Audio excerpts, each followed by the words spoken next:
Thanh Thảo xin kính chào quý vị khán giả đang đến với chương trình Con Đã Lớn Khôn. Trước khi bắt đầu hành trình, cho phép Thanh Thảo được giới thiệu hai vị khách mời đang có mặt tại phim trường. Đầu tiên là một gương mặt rất là quen thuộc với khán giả truyền hình, đó chính là diễn viên Mai Phương. Và nhân vật thứ hai xin được giới thiệu thạc sĩ Tô Nhi A, hiện đang công tác tại trường Cao đẳng Sư phạm Trung ương thành phố Hồ Chí Minh. Còn bây giờ thưa quý vị, chúng ta sẽ cùng làm quen với hai anh em ruột rất là dễ thương và đáng yêu trong hành trình ngày hôm nay. Xin mời. Trong cuộc hành trình của Con Đã Lớn Khôn tuần này, chúng ta sẽ cùng gặp gỡ hai anh em ruột Côn và Quyên để cùng đón xem những chuyện gì sẽ đến với các cậu bé trong chuyến đi đầu đời không có mẹ. Côn tên thật là Trần Nguyễn Nhật Minh, năm nay cậu bé được 4 tuổi 5 tháng. Đây là một cậu bé có tính cách và suy nghĩ khá già dặn so với tuổi. Bởi lẽ Gôn đã được làm anh hai từ khi chưa tròn 1 tuổi. Quyên tên thật là Trần Nguyễn Gia Kiên, năm nay được 3 tuổi 2 tháng. Mặc dù ít hơn anh Gôn có mấy tháng tuổi thôi, nhưng Quyên lại là một anh chàng mít ướt và khá nhõng nhẽo với anh. Ngày hôm nay, mẹ có hẹn đưa hai anh em đi nhà sách mua quà sinh nhật tặng cho anh Kỳ, là anh họ của hai bé. Thế nhưng gần tới giờ đi thì... Bây giờ em cần chị lên ngân hàng để giải quyết giấy tờ với khách hàng ấy. Chị phải lên ngay giúp em được không? Vì là người ta đang chờ chị này. Gấp bây giờ hả em? Em xin lỗi vì hôm nay nó là chị, nhưng mà vì có việc gấp nên là cũng phải nhờ chị lên giúp em nhé. Chị lên liền. Vâng, chị lên liền luôn, em chờ chị. Rồi chị chào em nha. Dạ, em chào chị. Chứ rồi. Khách hàng của mẹ gọi, mẹ phải đi làm mất tiêu rồi. Để mẹ gọi cho chú taxi á. Rồi hai anh em đi với chú taxi lên nhà sách Phương Nam mua quà sinh nhật cho anh Kỳ nha. Alo, làm ơn có phải anh Sơn không ạ? Em nhờ anh Sơn chở giùm hai bé nó lên nhà sách Phương Nam đường Nguyễn Oanh giùm nha anh Sơn.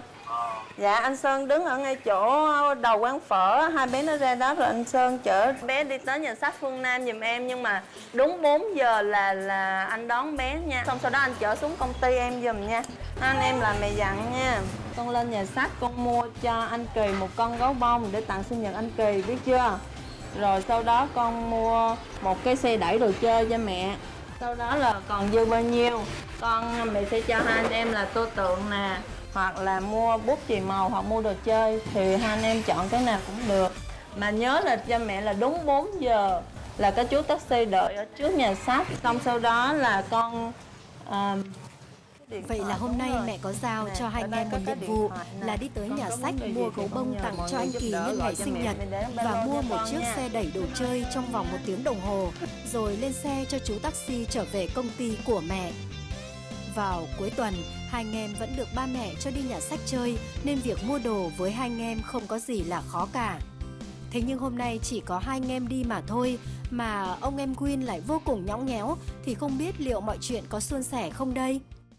Hai anh chàng này của chúng ta giống như hai người bạn vậy đó, chứ không phải là hai anh em, tại vì cách nhau chỉ có vài tháng thôi. Về mặt diện tích, số cân thì mình thấy có vẻ như là em còn nhỉnh nhỉnh hơn anh một tí nữa đó. Nhưng mà cái ấn tượng ở cái đầu hành trình này thì mình lại thấy như là lâu lắm rồi mình mới gặp được một vị phụ huynh mà khi giao nhiệm vụ cho con, mẹ hướng dẫn cực kỳ chi tiết, cho nên là mình không lo lắm về độ khó. Em thấy hình như là cái nhiệm vụ dễ hơn những cái chương trình mà đã từng theo dõi trước đây. Phương cứ đang nghĩ là sao mà nó đơn giản quá, nó không có phức tạp như những bé khác. Nhưng mà từ những cái đơn giản này chúng ta mới thấy là các cô cậu của chúng ta trưởng thành và khôn lớn như thế nào. Bây giờ xin mời quý vị chúng ta bắt đầu theo dõi hành trình ạ. Xem ra thì cuộc hành trình này có vẻ như không hề đơn giản chút nào. Không quen nữa rồi, chị mới chỉ bắt đầu thôi mà. Con thể hiện liền luôn cái tính cách của con. Bây giờ là con không có rời khỏi cái cửa nhà nữa. Làm sao để có thể đi ra xe đây? Con muốn ra nhà hả? Con muốn mẹ hả?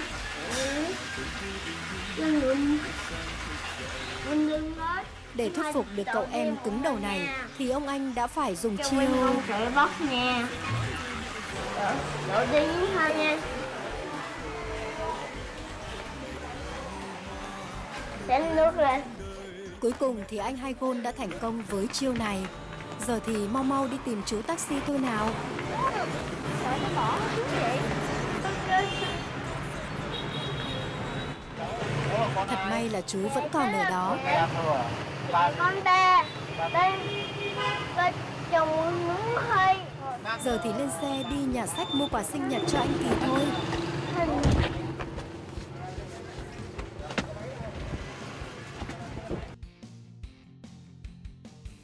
Bữa nay mẹ con cho hai đứa đi chơi đến mấy giờ?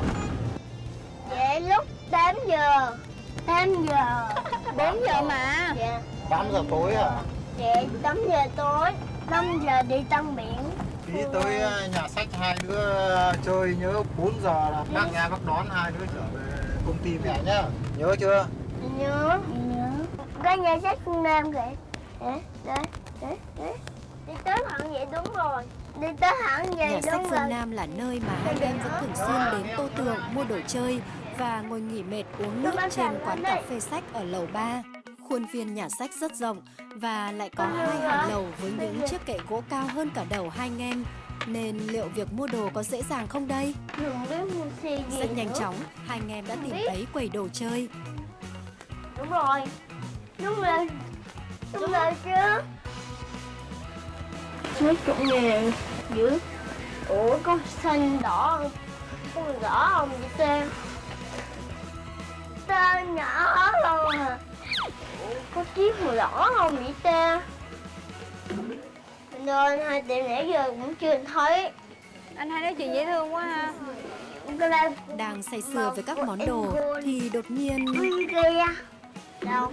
Kia. Không biết. Anh sợ anh chạy. Thôi đâu nặng quá. Anh hai có đi. Anh hai có đi. Anh hai đem đi có. Anh hai không biết. Nặng quá. chiếc rổ rắn nhựa này đã khiến cho anh chàng Win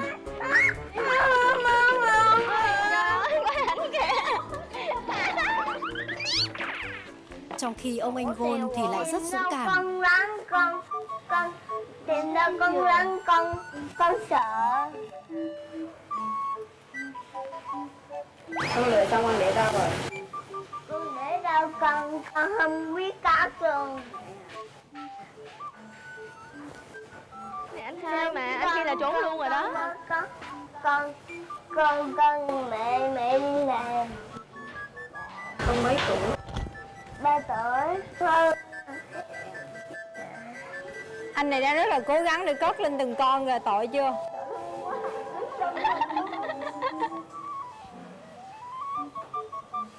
Trong lúc anh Gôn căng thẳng sắp xếp các món đồ thì anh chàng Win lại đang rất vui vẻ. Mẹ chụp cây con chụp cô hình cho con mới đi mẹ ra.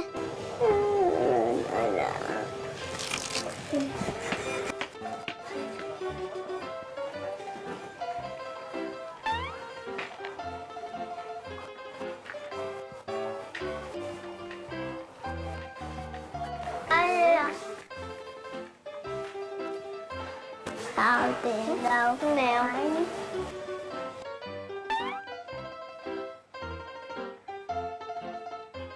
Giờ thì em Win mới chợt nhớ ra nhiệm vụ mẹ giao và anh hai thì mọi chuyện đã xong xuôi hết cả rồi.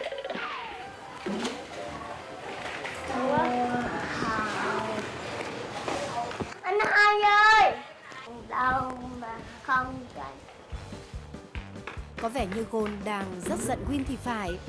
Chưa đến nửa tiếng đồng hồ mà nhiệm vụ mẹ giao đã được hai anh em hoàn thành. Thế nhưng đột nhiên anh chàng Win đã thay đổi ý định. Mốt chìm nào đâu hả?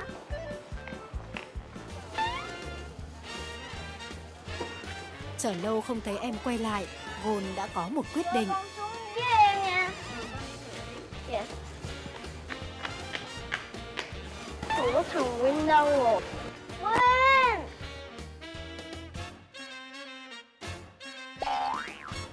Mặc cho anh hai đang ở dưới kêu gào thì cậu em này lại đang rất say mê. Win! Nước cũng không có.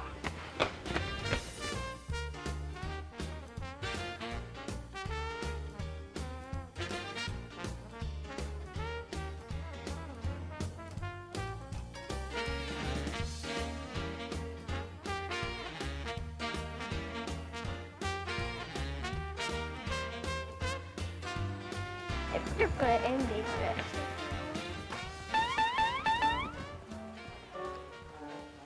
Chưa thấy. Vẫn chưa thấy em. Nỗi lo lắng của Cứ cô làm bầm ngày một càng mình tăng thôi. khi tìm mãi không thấy em đâu cả. Trong khi em Quyên thì vẫn đang mải mê.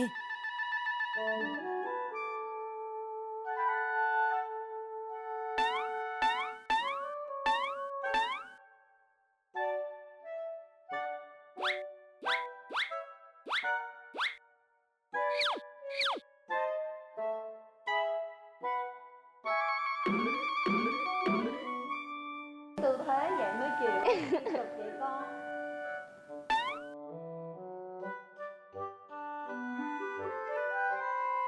Nhưng mà anh đâu quan tâm gì tới chuyện mà giờ anh ở đâu đâu.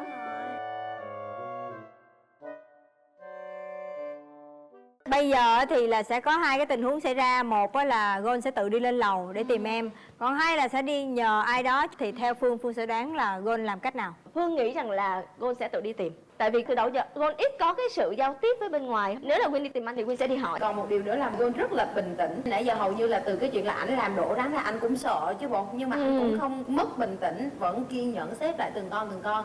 Mua đồ xong, đi tính tiền và rất là bình tĩnh trong chuyện em mình chắc nó đi đâu đó trong đây. Nhưng đợi lâu quá thì mới có cảm giác là lo lắng. Cho nên mình nghĩ là ảnh sẽ đi tìm. Bởi vì theo lời giới thiệu thì ảnh cũng thông thuộc cái địa hình của cái nhà sách này. Và bây giờ anh chàng 4 tuổi rưỡi này sẽ làm gì khi mà bị lạc cậu em? Anh Gold đã có một quyết định. Ủa sao đi thang máy vậy? Wow. Thì lên lầu Trước chậm nên về. Em có không biết sao. Em ngồi ở chỗ nào? Em ngồi ở chỗ nào hả? Có nghĩa là anh này anh thông thuộc chỗ này nhiều rồi. Cho nên là mới đi ở phía trên còn quán cà phê.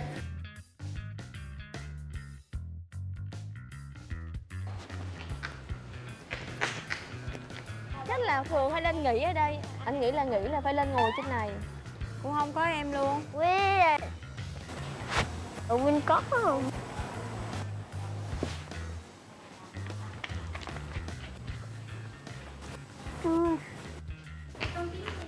Dạ em kiếm em Quyên. Rồi. Dạ không biết. Chắc là em bị lạc.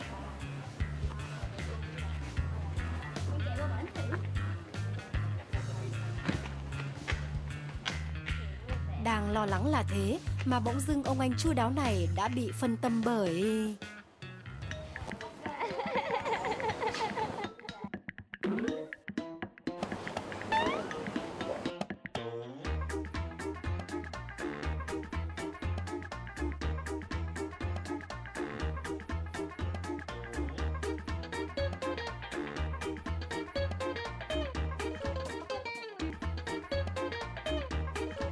Còn em Quyên lúc này thì cũng nhớ ra là anh Gold đang chờ mình ở quầy tính tiền rồi. Thế nhưng đã xảy ra một chuyện. Rồi có tiền không? Thôi đây con ra rồi, tính tiền chưa? Dạ. Em phải lấy lại cho chị rồi.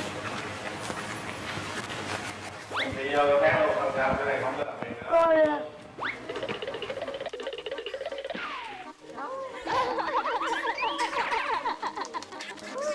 Anh chạy đến mà.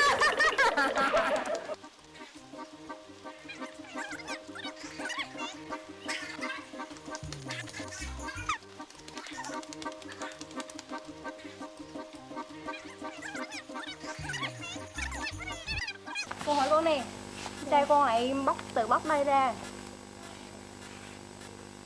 Hả? con đâu Hả? con đâu biết bóc.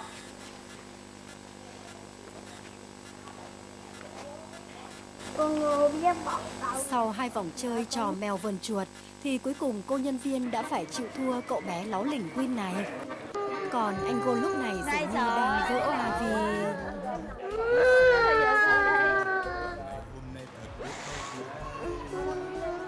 Em lấu cá quá.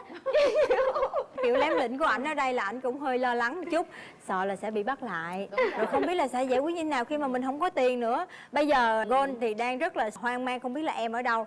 Thì chúng ta quay trở lại vấn đề này, một là em sẽ nhờ sự giúp đỡ, còn hai là sẽ tự mình đi xuống phía dưới. Không, mình nghĩ là đến lúc này thì chắc là Gold cần một cái sự giúp đỡ, bởi vì do Gold tìm hết rồi. Em nghĩ là chỉ sợ rằng là trong cái lúc đang khóc nức nở vậy không biết là trình bày rồi có được rõ ràng để mà người ta hiểu mà giúp mình nữa hay không. Chính xác. Chúng ta theo dõi tiếp ạ. Thật không may cho Quyên là chú quản lý nhà sách đã phát hiện ra.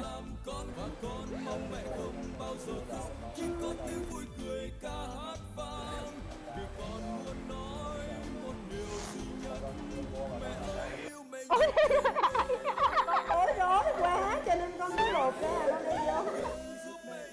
Còn anh Gold sau khi giải tỏa nỗi căng thẳng bằng một trận khóc lóc rất to thì đã nghĩ ra một cách.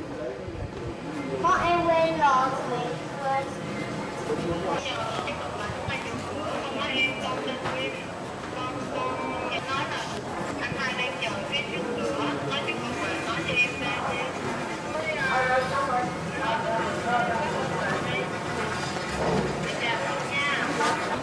Sau vô là sách không, chưa có bôi là không có được đô, giờ chưa tính tiền là không được đô lên nha, nghe không?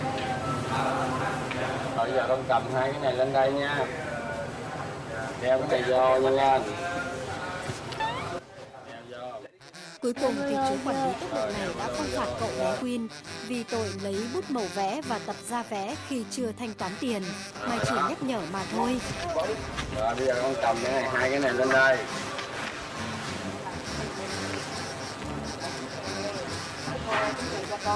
Cô chứ gì cho con à? Trên quán cà phê lúc này thì anh Gold cũng đang gặp một sự cố. Đỏ rồi. Chạm vô đổ tiêu rồi. Nhưng mà rồi xong chưa chị? Mấy cô ghế hàng, làm ghế, nhanh lên. Chú ơi, Sao mà nãy mình nói nhiệm vụ đơn giản thôi bây giờ đó.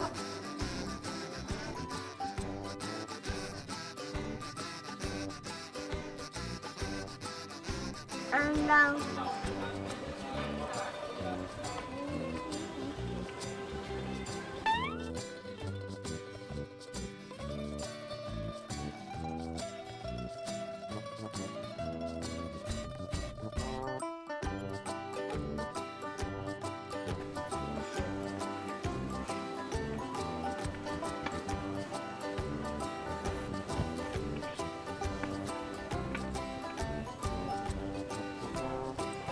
Trách nhiệm ghê ha, chứ như người ta là trốn giống như ông em nữa rồi đó.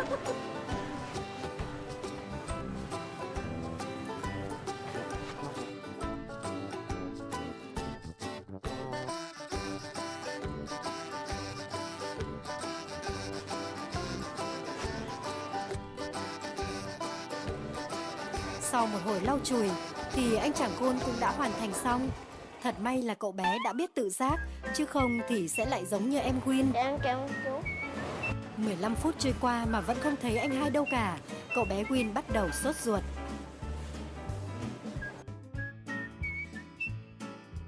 Trong lúc anh Gold đang đi xuống thì em Quyên lại...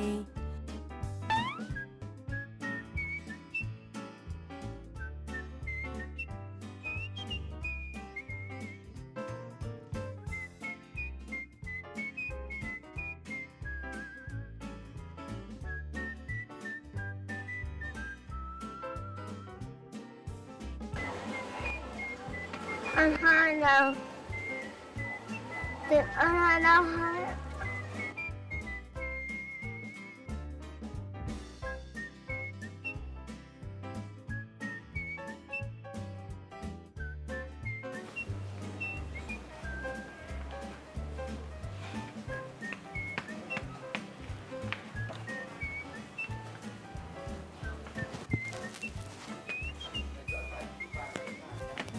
Anh hai kiếm đâu mà anh hai đâu? Anh hai đâu rồi?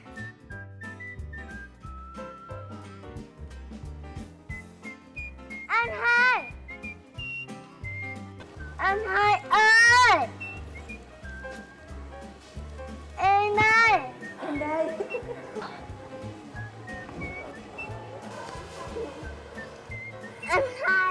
Dạ.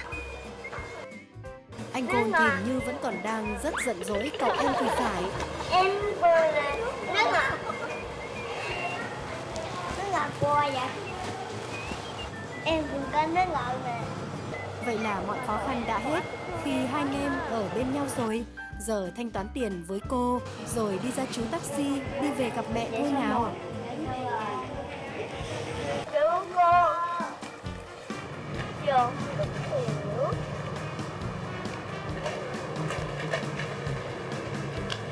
Lên xe đi bác.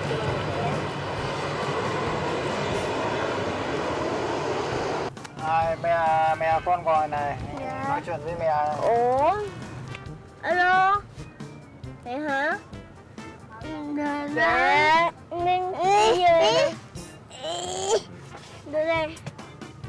Mẹ hỏi rồi. Dạ đang cùng mẹ về. Mẹ hỏi này. Đang cùng mẹ về.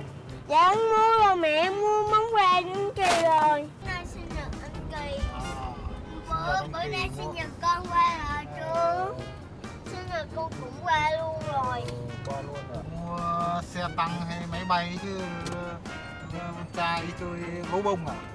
Nay sinh nhật anh Kỳ mà tặng cho một gấu bông. Tặng cho một cái bông tiền. Nay hai đứa có một quà gì cho ba cho mẹ không?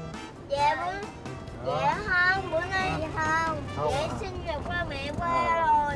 Trời ơi, đừng ngỏ lê. Đó, đồ ghét. Cái xe của chú á, chú rủ ra ngoài á. Con cảm ơn bác Tà. Cảm ơn bác Tà. Thực ra với góc nhìn của người lớn thì chúng ta đang rất là tội nghiệp Gôn khi cán đáng trên vai của mình một cái trách nhiệm làm anh. Không, Phương không có thấy tội nghiệp ở chỗ rằng là Phương cảm thấy không biết là sao Phương cảm thấy thương chứ không phải là tội nghiệp. Nhưng cái thương đó kèm với một cái gì đó rất là thích, đặc biệt luôn là cũng thích luôn cậu em luôn. Nói chung là thương cậu anh nhưng thích cậu em ở chỗ rằng là cách xử lý của cậu em mình không có thể giận lâu được. Dễ thương đúng không? Dễ thương quá. Cô rất là thương em luôn á. Chính vì thương em cho nên người ta đi tìm, người ta không gặp, người ta khóc nở rồi uống nước ngọt rồi bị đổ rồi phải đi lao, nghĩa là cũng cực. Nhưng mà đến khi gặp em thế chỉ cần nhìn cái sau quay qua hết giận.